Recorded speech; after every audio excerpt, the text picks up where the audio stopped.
there, I'm Rex King. Welcome back to another episode where I review films currently in theaters. Today I am talking about Transformers Rise of the Beast. Transformers Rise of the Beast was directed by Stephen Cable Jr.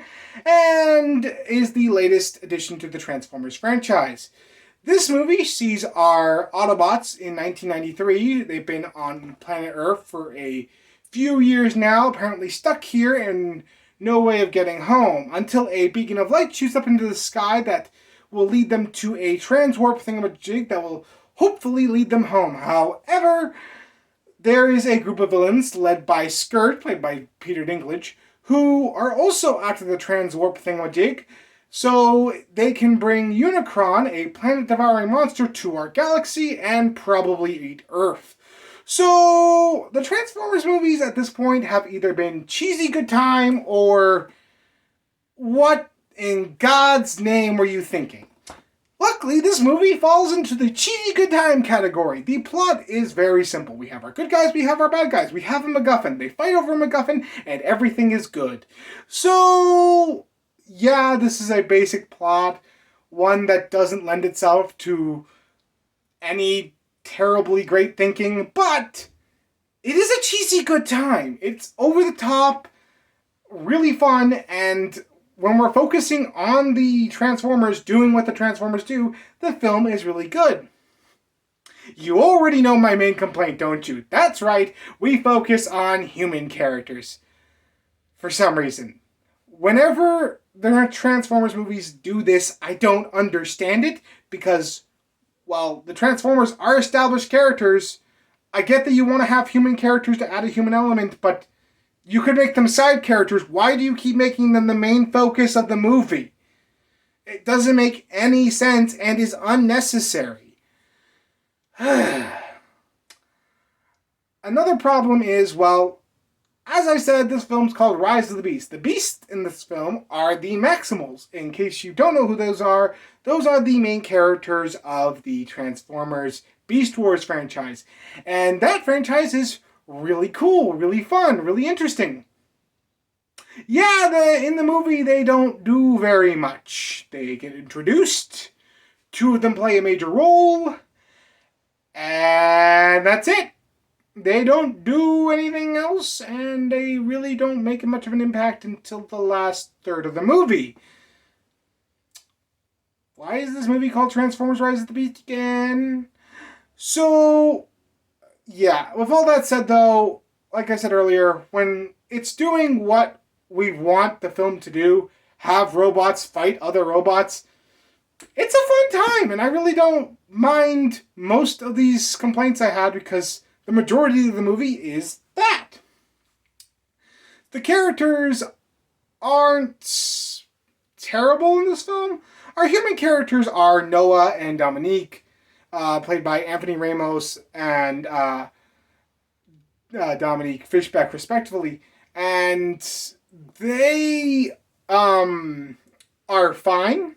They're normal people. They react like normal people would in this situation, so that is cool. We get decent more development with Optimus because he's initially untrustworthy of humans in this movie. We get a decent amount with Mirage. We get a decent amount with Primal. We don't get a decent amount with any of the rest of the Maximals for some reason, even though this is the Rise of the Beast movie. But I'll be honest, it didn't bug me too much. I just feel like that fans of the Beast Wars franchise are not going to be happy with that. But another bonus is Scourge. What they did with Scourge, making him a real threat, worked brilliantly for the film's advantage. I honestly didn't expect a compelling villain that wasn't Megatron to work, but it did. Then we have the performances, and well, all the performances are stellar in this film. Anthony Ramos and Dominique Fishback do a great job with their respective characters. Peter Cullen has done Optimus Prime a million times at this point and will continue to do that voice until he dies. And Ron Perlman as Primal was brilliant casting. And Peter Dinklage as Scourge is absolutely spectacular. His voice is so menacing. It's really, really kind of creepy. The visuals here, my biggest complaint about every Transformers movie, other than this one and Bumblebee, had been that other than Optimus and Bumblebee, all the other Transformers usually look the same. Thank God this movie fixed that. All the characters look unique, have different color scheme. You can pick them out of a crowd. You don't have to go like, wait, who's that character? After you see a random robot die. You actually can keep track of your favorite character and the characters you care about because they all look different and they all act different.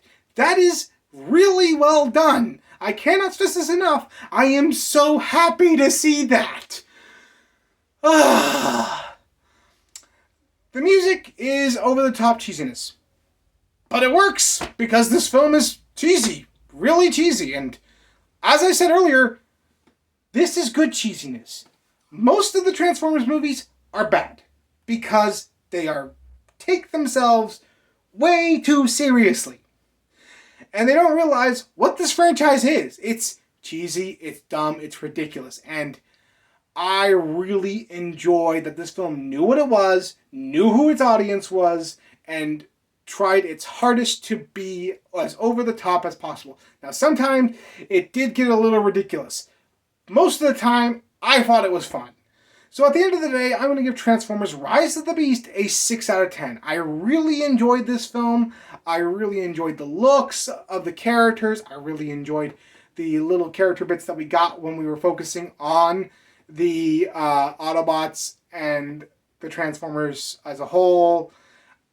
I do wish we would stop focusing on human characters, but I know I am speaking into a void here. But at the end of the day, this film is enjoyable. And if you want a cheesy good time, you're going to enjoy this movie. Unfortunately, if you are a Beast Wars fan, oh boy, you're going to get your pitchfork ready.